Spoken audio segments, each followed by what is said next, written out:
Speaker कौमी assembly ने मुज़ाकराती committee का इजलास 28 जनवरी को तलब कर लिया है। मुज़ाकराती कमेटी का इजलास 11:45 पर बुलाया गया है और साथ ही साथ अहम डेवलपमेंट यह है कि तहरीक इंसाफ को इजलास में शिरकत की दावत दी गई है। स्पीकर कौमी असेंबली ने मुज़ाकराती कमेटी का इजलास 28 जनवरी को तलब कर लिया है। मजीद तफसीलात जान लेते हैं फाद चौधरी से। फाद, अपडेट कीजिएगा।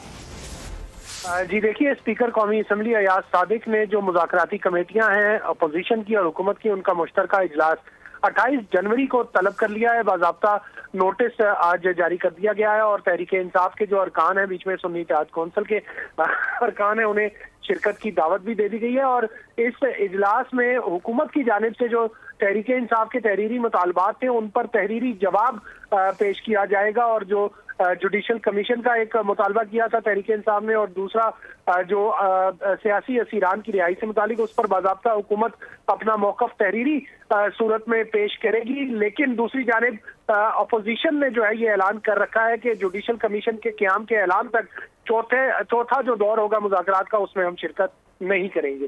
बहुत शुक्रिया फाद, अपडेट करने के लिए। सब्सक्राइब करें और बेल दबाएं ताकि कोई खबर रह न जाए।